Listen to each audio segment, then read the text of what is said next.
सभी को trick centre की ओर से गुड इवनिंग। आज का क्वेश्चन कोड है TRN 50। 50वें कोड पर चलते सवाल नंबर 1 को पढ़ते हैं। सवाल नंबर 1 कहता है कि एक समुद्री तल से 180 मीटर की ऊंचाई पर स्थित एक अन्वेषण टावर के ऊपरी भाग से एक गार्ड एक शत्रु बोट को 30 डिग्री के कोण पर देखता है। यह हाइट एंड डिस्टेंस का सवाल है, ध्यान से देखिएगा। सवाल कहता है समुद्री तल से 180 मीटर की ऊंचाई पर, 180 मीटर यह हाइट है ऊंचाई पर। अब उसके बाद कहता है स्थित एक अन्वेषण टावर, यह टावर कोई है, टावर से ऊपरी भाग यहाँ से हम चलते हैं और शत्रु बोट, यहाँ पर कोई शत्रु बोट है और यहाँ से बोट को देखता है, ऊपर से बोट को देखता है और 30 डिग्री के एंगल पर देखता है। ये कहा तो हमको कहता है कि अन्वेषण टावर के तल से बोट की ऊंचाई क्या होगी, बोट की दूरी क्या होगी। बोट की दूरी आपको बताना है। अन्वेषण टावर से ये टावर है तो बोट यहाँ पर है, तो इस दोनों के बीच की दूरी आपको चाहिए। ये हाइट एंड डिस्टेंस का सवाल है। अगर बिना सूत्र का बनाना चाहते हैं तो थोड़ा सा ध्यान देना होगा। जो एडवांस मैथमेटिक्स हमसे पढ़े होंगे वो सवाल बना लिए होंगे, जो नहीं पढ़े हैं वो ध्यान से देखिएगा, आपको भी समझ में आ जाएगा। कुछ नहीं करना। ये 30 डिग्री है तो 10-30 का मान सिर्फ आप जानिए। तो 10-30 का मान क्या होता है? 10-30 का मान जानते हैं 1/√3। तो 1/√3 लंब, ये लंब हो गया। तो लंब 10 थीटा बराबर आप जानते हैं लंब बटा आधार, ये जानते हैं। और 10-30 का मान आपको पता है, 10-30 का मान होता है 1/√3, यानी ये लंब का वैल्यू 1 हो गया और आधार का वैल्यू √3 हो गया। तो कुछ नहीं करना है, आपको सोचना 180 सवाल में दिया है, हमने वैल्यू क्या माना 1। तो एक कलम का दाम आपका 180 रुपया हो जाएगा। तो एक कलम का दाम 180 रुपया। तो हमको पूछता है अन्वेषण टावर से शत्रु बोट की दूरी, तो यहाँ से यहाँ तक दूरी कितना है √3। तो √3 कलम का दाम कितना हो जाएगा? तो 180 √3 हो जाएगा, जो कि यही आपका आंसर होगा, यही उत्तर होगा। बिना सूत्र का आप बना सकते हैं, सूत्र का कोई ज़रूरत नहीं है, आप आंसर लिख सकते हैं 180 √3, यही आंसर होगा। समझ में आ चुका होगा। चलिए सवाल नंबर 2 की ओर बढ़ते हैं। 2 नंबर सवाल पर आते हैं, 2 नंबर दिखाते हैं आपको। बहुत आसान चीज़ है, बस मेरे हिसाब से आप देखते रहिए, आपको बहुत अच्छे से समझ में आ जाएगा कि आखिर हम समझाना क्या चाहते हैं। सवाल नंबर आइए 2 पर। सवाल नंबर 2 कहता है यहाँ पर यदि एक खंभे की परछाई की लंबाई बराबर हो तो उस समय सूर्य का उन्नयन कोण क्या होगा। कोई खंभा है, इसकी परछाई की लंबाई खंभे के बराबर है, इसका मतलब ये जितना है ये भी उतना है। तो कुछ नहीं करना, दोनों बराबर रहेगा तो उसमें थीटा का मान 45 डिग्री होता है। इस चीज को याद रखना। क्यों? क्योंकि 10 थीटा का मान होता है 1/1। 10 45 का मान होता है 1। 10 45 का मान 1 होता है, यानी 1/1 होता है। तो 1/1 हो गया, मतलब क्या? इसको हम 10 का वैल्यू के लिए हम बोलते हैं इसको लंब और इसको आधार। तो यहाँ पर आधार और लंब दोनों बराबर है, यानी 1 और 1 रहेगा, तो यानी बराबर हो गया। तो 1 और 1 हो गया मतलब बराबर हो गया। तो 10 थीटा का मान कितना होना चाहिए? 45 डिग्री। आप आंसर मार देंगे, आपका आंसर हो जाएगा 45 डिग्री। बनाने की कोई भी ज़रूरत नहीं है, आपका आंसर हो 45। और हमसे एडवांस पढ़े होंगे तो ये सब चीज़ तो आप तुरंत आंसर लिख देते होंगे कि आंसर क्या आएगा या और नहीं आएगा। हाइट एंड डिस्टेंस अगर पढ़ लिए हैं तो आपको फोटो सिर्फ बनना चाहिए और कुछ करना नहीं। फोटो बना लिए तो बहुत आसान चीज़ है, आप सवाल को बना सकते हैं। चलिए सवाल नंबर हम चलते हैं 2 की ओर। 2 तो हो गया, 3 नंबर पर आते हैं। 3 नंबर अच्छा ये नहीं दिया है तो देखिए, एक चीज़ ऑप्शन पाई में दिया तो कोई बात नहीं। 45 डिग्री को हम क्या लिख सकते हैं? तो पहला ऑप्शन है π/2। पाई का मान 180 डिग्री होता है, 180/2 करेंगे ये 90 हो जाएगी, ये आंसर नहीं होगा। तो π/4 को हम क्या लिख सकते हैं? 180/4 यदि हम लिखते हैं, 180/4 लिखते थे, 45 बार में तो कट जाएगा। तो पाई का मान 180 होता है, तो π/4 आपका आंसर हो जाएगा। तो कोई बात नहीं, ये π/4 भी दे सकते हैं, आपका आंसर हो गया। मुख्य चीज़ है ये 45 डिग्री खोजना है कि 45 डिग्री में आपका आता क्या है, उसका π/4 आप लिख दिए, आपका आंसर हो जाएगा। चलिए सवाल आगे बढ़ाते हैं, आगे सवाल की ओर बढ़ते हैं। अगले नंबर सवाल पर आइए। सवाल नंबर हम चलते 3 पर।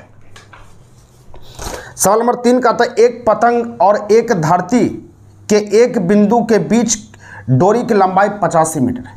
ध्यान से देखिएगा, कोई पतंग है, पतंग आसमान में उड़ता है। ध्यान दीजिएगा कि पतंग आसमान में उड़ता है और डोरी जो होता है उसका तिरछा होता है। तो यहाँ पर कहता है कि डोरी की लंबाई जो है ना 85 है, ये 85 मीटर है। तो 85 मीटर इसको डाल दिए। अब कहता है यदि जमीन से यह थीटा कोण बनाती है, यानी ये थीटा कोण जमीन से बनाया, तो थीटा कोण यहाँ डाल दिए। तो इस प्रकार टेन थीटा बराबर 15/8, इस प्रकार टेन थीटा बराबर 15/8 का, तो 15/8 का इसका मतलब टेन थीटा बराबर लंब बटा आधार। तो लंब बटा आधार होता है, तो ये आपका लंब का वैल्यू 15 दे दिया और आधार का वैल्यू 8 दे दिया। तो 15/8, तो 15/8 है और ये आपका यहाँ ये कर्ण है, ये लंब, ये आधार, ये कर्ण।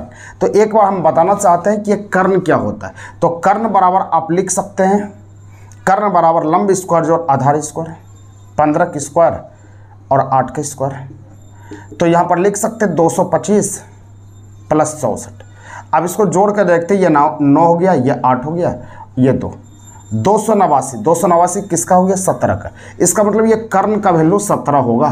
तो आपको कुछ नहीं करना है, ये याद रखना है 15, 8, 17 ये ट्रिपलेट होता है, कभी बदलता नहीं है। 15, 8, 17 को याद रखना है आपको, डायरेक्ट ये निकालने की ज़रूरत नहीं पड़ेगा। 15, 8, 17 आंसर हो गया। तो लगा दिए यहाँ। तो 17 कलम का दाम 85 रुपया, एक कलम का दाम कितना? 5 रुपया। एक कलम का दाम 5 रुपया।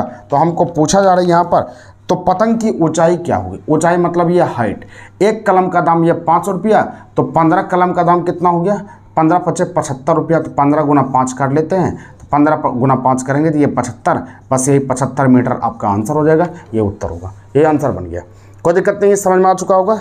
चलिए सवाल आगे बढ़ते हैं, सवाल नंबर 4 की ओर बढ़ते हैं। 4 पर आते हैं, 4 पर आते हैं। 4 को देखिएगा ध्यान से।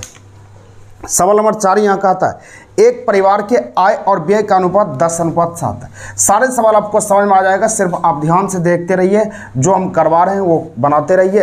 एग्जाम का चिंता नहीं करना, एग्जाम खुद ब खुद निकल जाएगा। 4 नंबर सवाल पर आइएगा। 4 नंबर सवाल का आता है, एक परिवार के आय और व्यय का अनुपात 10:3 है। आय और व्यय, यहाँ पर कहा एक परिवार के आय और व्यय का अनुपात 10:7 है ना, सॉरी, आय और व्यय, आय और व्यय का अनुपात 10:7 है, 10:7 लिख दिए। यदि उसका परिवार का व्यय 10,500, तो व्यय 10,500 है, इसका 10,500 ये वैल्यू है। तो आप सोचो, यानी 7 में 10,500 दिया है, तो 1 में निकालने के लिए क्या करना पड़ेगा? डिवाइड करना पड़ेगा। यहाँ 7 से डिवाइड कर लिए, तो यहाँ 7 है, कहाँ 7, यहाँ 3 बच गया, 7 × 5 = 35, यानी आपका 1500 आ गया एक में। तो एक कलम का दाम 1500 हो गया। तो आंसर पूछता है उसकी बचत क्या है। तो बचत के लिए आप क्या करोगे? देखिए, तो बचत के लिए आप क्या करेंगे? कमाते हैं 10 रुपया, 7 रुपया कमाते, 7 रुपया व्यय करते हैं, तो बचाते यहाँ कितना है? तो आप बोलेंगे 10 रुपया कमाई है, 7 रुपया व्यय है, तो बचत मेरा 3 रुपया है। तो 3 रुपया है, तो बस इसमें 3 से सिर्फ गुना करना है। यह आपका 4500 आपका यही उत्तर होगा, यही आंसर होगा। 4500 आपका आंसर हो गया। 4500 ऑप्शन नंबर ए है, यही आंसर होगा। चलिए अगले सवाल की ओर बढ़ते हैं। सवाल नंबर 5 पर आइएगा। 5 को देखिए। 5 नंबर सवाल कहता है, ए तथा बी की आय का अनुपात 2:3 है। ध्यान देना है, सवाल कहता है ए और बी की आय का अनुपात 2:3 है। ए और बी की आय का अनुपात 2:3 है, 2:3 हमने लिख दिया, ये आय है। उसके बाद कहा उनके व्यय का अनुपात 1:2 है। व्यय मतलब खर्च, व्यय का अनुपात 1:2 है। उनमें से प्रत्येक 24,000 रुपये की बचत करते हो, प्रत्येक 24,000 रुपये की बचत करता है। तो बचत आय माइनस व्यय, यानी आय माइनस खर्च को बचत बोलते हैं, आय माइनस खर्च को बचत बोलते हैं। यानी व्यय को, आय में व्यय को घटा दिए, यही बचत होगा। कमाते हैं 2 रुपया, खर्च करते हैं 1 रुपया, तो बचाते हैं कितना? 1। तो यहाँ पर भी कमाते हैं 3 रुपया, खर्च करते हैं 2 रुपया, तो दोनों का बचत सेम है। तो एक का वैल्यू यहाँ पर दिया है 24,000, एक का वैल्यू आपका 24,000 हो गया। तो आंसर पूछा जा रहा है कि ए की आय क्या है। तो ए का वैल्यू क्या है? ए का वैल्यू आप देखते हैं 2 है, तो 2 कलम का दाम कितना होगा? 24,000 गुना 2 करेंगे, यानी 48,000 आपका यही आंसर होगा, यही उत्तर हो जाएगा 48,000। 48,000 आपका आंसर हो जाएगा, ऑप्शन नंबर डी में है, यही आंसर होगा 48,000। चलिए सवाल नंबर 6 की ओर बढ़ते। 6 को बनाइए, 6 को देखिए। सबसे पहले आप करेंगे क्या? एक बार सवाल को अपने से बना लेंगे, उसके बनाने के बाद जो नहीं बनेगा तो फिर वीडियो आप देखिएगा, तो फिर मज़ा आ जाएगा। तो आपको वीडियो देखना है, बनाना है, एक बार 2 बार, फिर रिवीजन जरूर करना है, तब आपसे सवाल बनेगा, नहीं तो नहीं बनेगा। चलिए अगला सवाल की ओर बढ़ते। सवाल नंबर 6 की ओर बढ़िए। 6 नंबर देखिए। सवाल कहता है कि ए और बी के साप्ताहिक आय का अनुपात 9:7 है।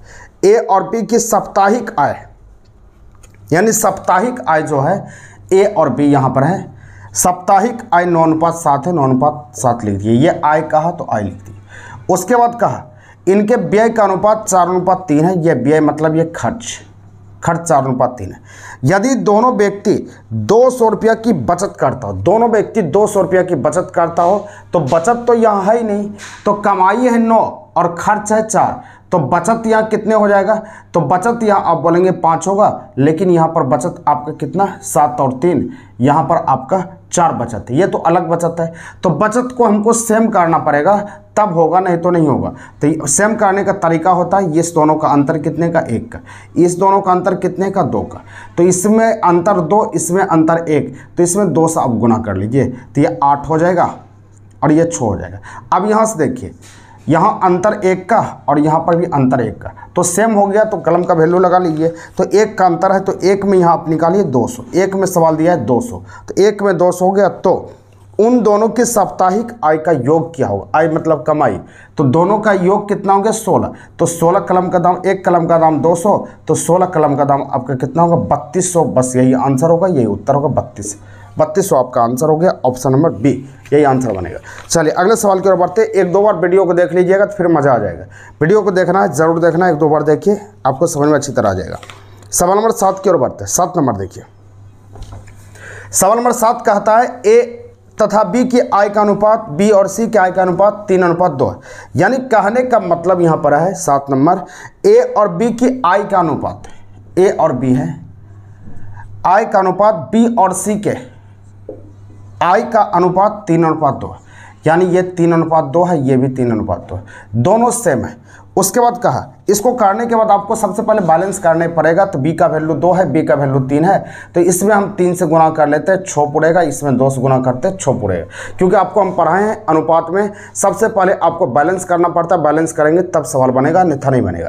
तो यहाँ पर हम a अनुपात b अनुपात c लिख देते हैं। a का वैल्यू 9, b का वैल्यू 6, ये b का वैल्यू 6 लिखा है और c का वैल्यू 4, ये i का अनुपात हो गया, तो i हमने लिख दिया। उसका फिर क्या कहा, फिर यहाँ कहता है यदि a की आय का 1/3, तो अनुपातिक भाग x ले लेते हैं। कहा a की आय का मतलब गुना 1/3, 1/3 मतलब 1/3 हो गया। c की आय का 1/4, तो c की आय 4x है, का मतलब गुना 1/4, 1/4 हो गया, से 1000 रुपया अधिक है।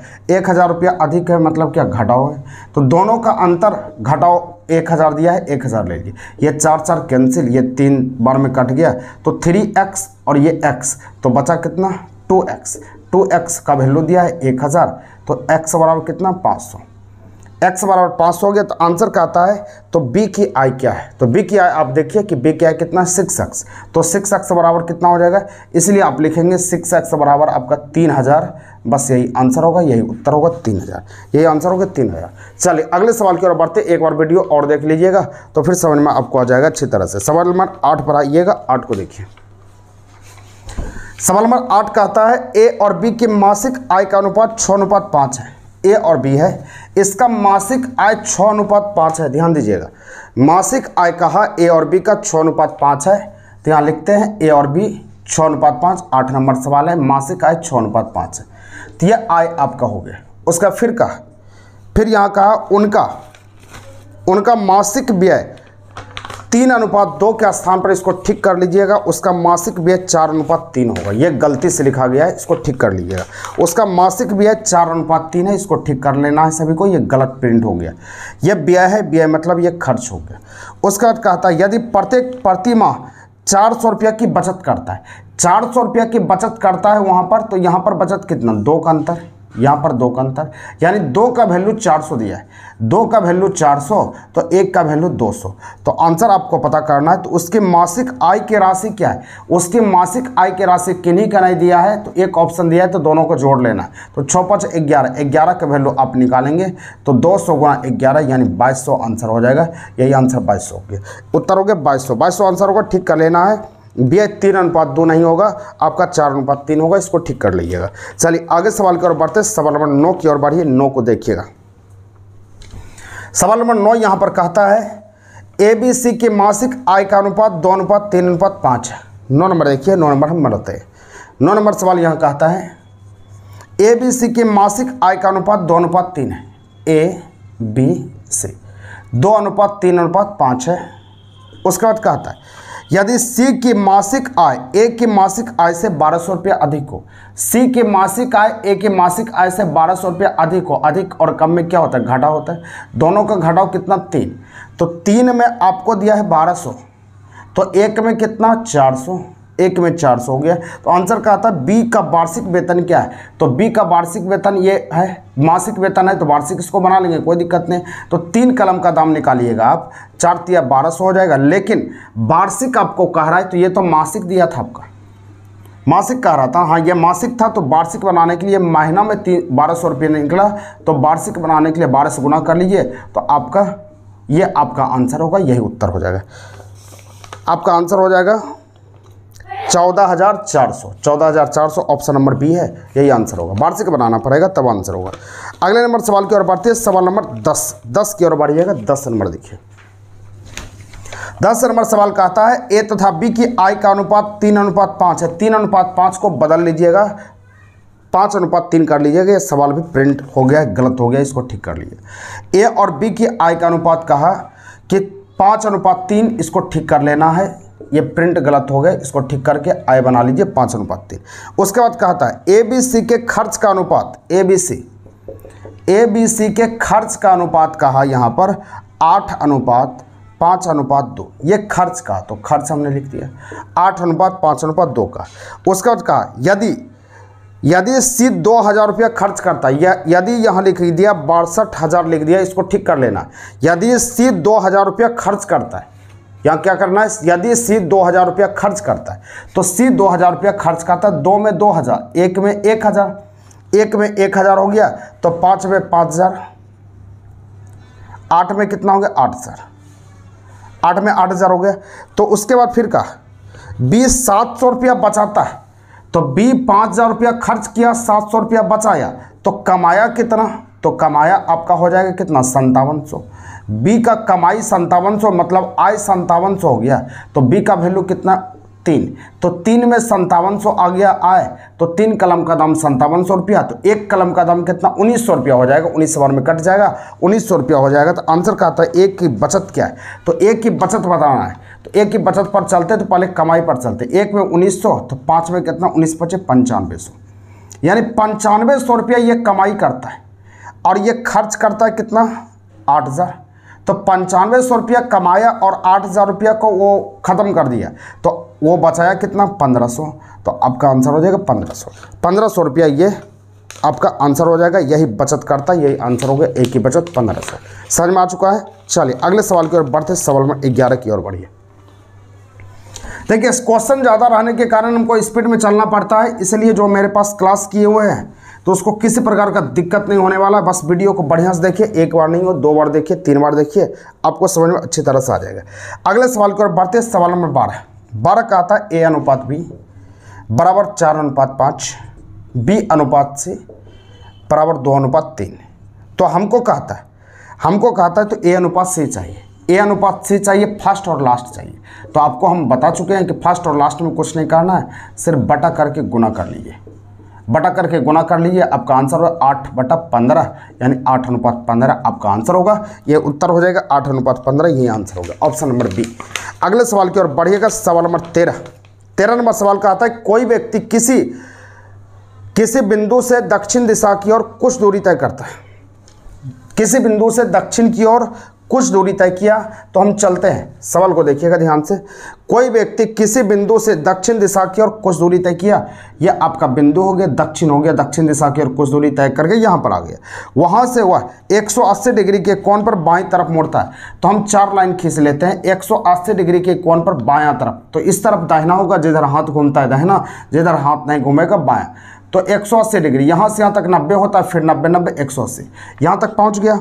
अब पहुंचने के बाद कहता है बायां तरफ मुड़ा, तो अभी वह मूल बिंदु से किस दिशा में, तो मूल बिंदु ये था, मूल बिंदु से ऊपर है, ऊपर का नाम होता है उत्तर होता है, यही आंसर आपका उत्तर हो जाएगा, यही आंसर हो गया उत्तर। चलिए अगले सवाल की ओर बढ़िएगा, सवाल नंबर 14 पर आइए। 14 को देखिए, सवाल नंबर 14 यहाँ पर कह रहा है कि कोई एक व्यक्ति किसी बिंदु से उत्तर की ओर कुछ दूरी तय करता है, एक व्यक्ति किसी बिंदु से उत्तर की ओर कुछ दूरी तय करता है, मतलब यहाँ पर आ गया, कुछ दूरी तय करता है। उसके बाद कहता है उत्तर की ओर दूरी तय करता है, वहाँ से वह 8 बार बाईं तरफ मुड़ता है और 9 बार दाहिना तरफ मुड़ता है, कुछ नहीं करना है। कहा 8 बार बायां तरफ और 9 बार दाहिना तरफ, तो सोच लो 8 बार बायां और 9 बार दाहिना, तो बायां 8 दाहिना 9, तो दाहिना 1 एक्स्ट्रा हो गया। तो सिर्फ एक जो एक्स्ट्रा पार्ट होगा बस उसी को एक बार घुमा देना और कुछ नहीं करना है। तो दाहिना 1 हो गया कितना, दाहिना बायां यहाँ का 8 बार मुड़ा और दाहिना 9 बार मुड़ा, तो दाहिना 1 ज़्यादा हो रहा है, तो सिर्फ यहाँ से सिर्फ दाहिना आप मुड़ा दिए। तो दाहिना मुड़ाएंगे तो उत्तर की ओर चला, तो दाहिना आपका इस तरफ होगा ना, क्योंकि इस तरफ घूमता है, तो दाहिना इस तरफ चलेंगे तो इस तरफ मुड़ गए। तो इस तरफ मुड़ने के बाद कहता है तो अभी वह किस दिशा में चल रहा है, किस दिशा मतलब क्या, इस तरफ चल रहा है, इस तरफ का नाम क्या होता है, पूर्व। तो यही आंसर पूर्व हो गया, यही उत्तर हो गया पूर्व, आंसर हो गया पूर्व। अगले सवाल की ओर बढ़ते हैं, सवाल नंबर 15 पर आइए। 15 को देखिए। 15 नंबर सवाल यहाँ कहता है कि एक व्यक्ति दक्षिण दिशा की ओर 10 मीटर चलता है। एक व्यक्ति दक्षिण दिशा की ओर 10 मीटर चला, तो 10 मीटर चला दिए। वहाँ से वह बाईं तरफ 5 मीटर चलता है, बाईं तरफ इधर होगा ना, 5 मीटर चला तो 5 मीटर यहाँ डाल दिए, बाईं तरफ मुड़ा और 5 मीटर चला। फिर वह उत्तर की ओर 10 मीटर चला, उत्तर ऊपर होता है तो 10 मीटर चला, यहाँ 10 मीटर ले लिए। उसके बाद कहा वहाँ से वह दाईं तरफ 7 मीटर चलता है, दाईं तरफ ऐसे घूमता है, मतलब इस तरफ चलना है, 7 मीटर हमने चल दिया, 7 मीटर चल दिया। उसके बाद अभी वह मूल बिंदु से कितनी दूरी पर है, तो मूल बिंदु आपका ये था, तो इसको हम मिला देते, ये 5 तो ये 5 हो गया, तो टोटल यहाँ से यहाँ दूरी कितना, ये 5 ये 7, 7 5 कितना हो गया 12, तो 12 मीटर आपका आंसर होगा, ये उत्तर हो जाएगा 12। समझ में आ चुका है 12। अगले सवाल की ओर बढ़ते हैं, सवाल नंबर आपका है 16 पर आइए, 16 को देखिए। 16 नंबर सवाल पर आइए, 16 को बनाते हैं। सवाल कहता है ORBIT ऑर्बिट, सवाल यहाँ कहता है ऑर्बिट। 16 नंबर यहाँ पर कहा ORBIT, इसका मतलब कहा TWGNY, ये बोला। तो यहाँ पर देखिए O का नंबर 15, R का नंबर 18, ये 2, ये 9, ये 20, 20 23 7 14 25। यहाँ पर देखना है कि 15 से 20 हो गया 5 12, 18 से 23 हो गया 5 12, 2 से 7 हो गया 5 12, 9 से 14 हो गया 5 बार गया, 20 से 25 हो गया 5 बार गया, यानी 55 प्लस हो रहा है। तो आपको लिखना है GLAXY, 5 प्लस करना 7, G का नंबर 7, 7 5 12, L का नंबर 12, तो 12 5 17, Q, A का नंबर 1, तो 1 प्लस 5 6, F, X का नंबर आपका 24, 24 5 29, तो 24 5 29 होता, 29वां लेटर तो होता नहीं है, तो 29 में आप 26 को घटा लो तो 3 आ गया, तीसरा लेटर क्या होता है C, तो आपका ये C हो गया। Y का नंबर ये 25 होता है, 25 5 30, 30वां लेटर आपको पता नहीं है, तो 26 आप घटा लीजिए, ये 4 होगा, चौथा लेटर D हो जाएगा। LQFCD आपका आंसर हो गया, ये उत्तर हो जाएगा option number B number answer हो गया। सवाल नंबर 17 की ओर बढ़ते हैं, 17 को आइए। ये सब सवाल आपको स्पीड में बनाना पड़ेगा, तब फिर आपका टाइम का बचत होगा, अन्यथा नहीं बचत हो सकता है। सवाल को स्पीड में बनाइए। चलिए सवाल आगे बढ़ते हैं, सवाल नंबर 17 की ओर बढ़िए। 17 नंबर का था इंडिया, INDIA, इंडिया को लिखा गया TWGNY, ये कह दिया, तो हमको लिखना है JAPAN। तो सोचना है 9 14 4 9 1 20 23 7 14 5, तो सोचिए 9 से यहाँ हो गया 20, तो 9 से 20 हो गया, तो ये बहुत ज़्यादा बढ़ रहा है। 14 से यहाँ हो गया 23, तो 14 से 23 हो गया, ये भी ज़्यादा बढ़ रहा है। तो यहाँ पर आपको फिर आगे देखना पड़ेगा A से, तो यहाँ का ज़्यादा बढ़ रहा है ना, तो उसी हिसाब से हमको चलना पड़ेगा, जैसे कर रहा है उसी हिसाब से चलना पड़ेगा। अगर हम देखते उल्टा, 1 से हो गया यहाँ पर कितना 5 4 12, 9 से 14 हो गया 5 12, उसके बाद क्या हो गया 4 से ये 7 हुआ 3 12, उसका 14 से 23 हो गया, उल्टा में प्लस किया गया, तो वो भी कर सकते हैं, आगे से पीछे से किया गया। तो पीछे से यहाँ क्या गया देखिए, ये 1 है, 1 प्लस 5 4 प्लस हो गया, पीछे से लिख दिया 9 में 5 जुटा, ये 5 प्लस हो गया, 9 5 14। अब यहाँ 4, तो 4 है यहाँ पर, फिर 7 हो गया, तो 4 हो गया यहाँ पर, 7 हो गया, तो यहाँ 3 प्लस हो गया, पहले 4 हुआ 5 हुआ, फिर तो ये गड़बड़ चल रहा है। चलिए कोई बात नहीं, हम आगे से ही कर लेते हैं, जैसे किया गया उसी तरह हम करके देखते हैं कि आंसर मिल रहा है कि नहीं मिल रहा। चलिए आगे से ही देखते हैं। आगे से हम देखते हैं कि आगे से क्या आ रहा है। आगे से हम देख लेते हैं कि आगे से कुछ आ रहा है क्या। तो 9 9 11 20 होता है, 11 जुटा। तो यहाँ पर देखिए 10 10 प्लस 11 आपका 21 होता है। 21वां लेटर यू। देख लेते हैं कोई ऑप्शन यू वाला मिल रहा है क्या। तो यू वाला तो है ही नहीं है आंसर इसमें, यू वाला तो मिल नहीं रहा है इसमें। अब यहाँ से आपका हो गया 14 14, ये 23 हो गया। 6 3 9 9 बढ़ा, यहाँ तो 1 1 9 10 10वां लेटर क्या होगा जे, यूजे। यूजे तो कोई ऑप्शन नहीं मिल रहा है। तो देखिए इसमें कुछ अलग से कुछ किया गया है क्या। 1 मिनट रुकिएगा, इसका आप सभी आंसर बताइए कि आंसर क्या होगा। चेक करके इसका आंसर बताना है। चेक करके बताइएगा क्या हो रहा है। बस जोड़ घटा हो रहा है, आप चेक कर लीजिएगा क्या आंसर हो रहा है। इस आंसर चेक करके कमेंट बॉक्स में दीजिएगा। चलिए आगे बढ़ते हैं, अगले सवाल की ओर बढ़ते हैं। ऐसे चेक करेंगे तो कुछ ना कुछ पता ही चल ही जाएगा। तो आप चेक करके इसको बताएंगे कि आंसर क्या आता है। चलते हैं यहाँ पर 816, इसका अर्थ है रोज आर रेड, ये का। उसके बाद कहा 2364, इसका मतलब कहा I like colour, I like red colour, red colour, I like red colour. तो हमको यहाँ एक और कहा 517 का अर्थ है दे आर गुड, ये का। तो हमको चाहिए रोज, ROS, रोज के लिए। तो रोज कितने जगह है, एक जगह है। उसके बाद क्या आई लाइक रेड कलर, उसके बाद तो कुछ है नहीं।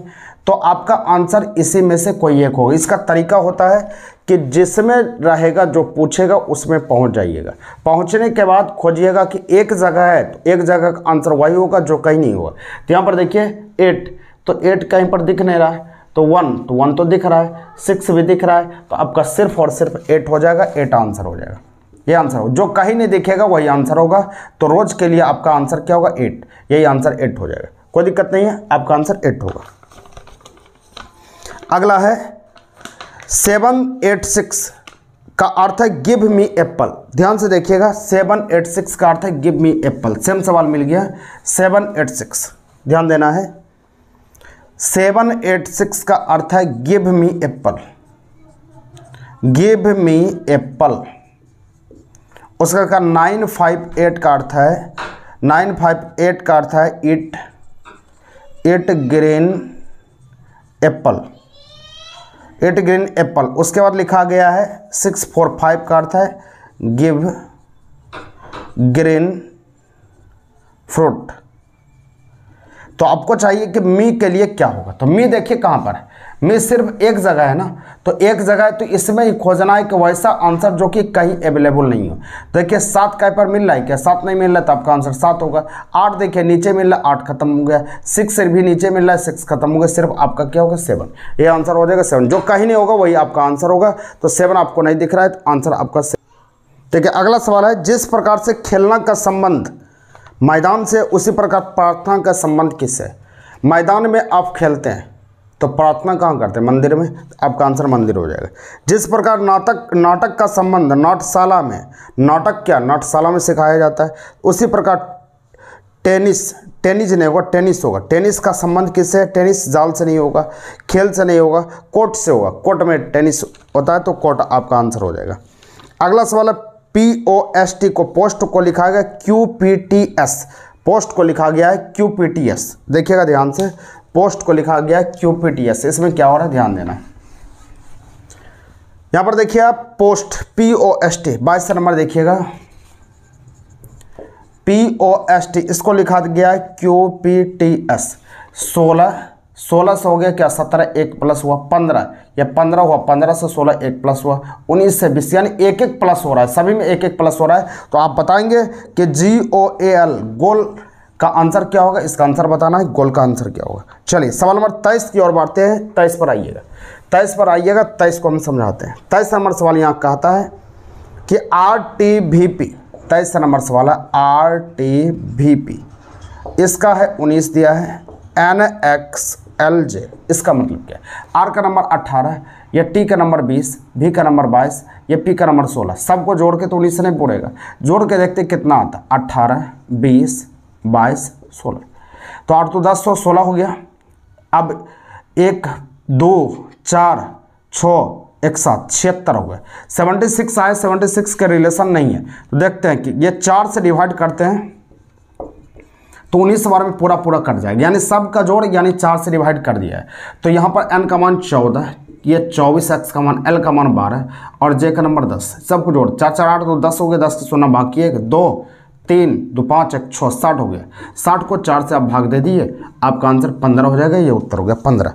तो उसी प्रकार से आपको बताना है कि 24 नंबर का आंसर क्या होगा। 24 का आंसर सभी को बताइए कि जोड़ घटाव करके क्या आंसर आपका पड़ रहा है। 24 नंबर आंसर दीजिए।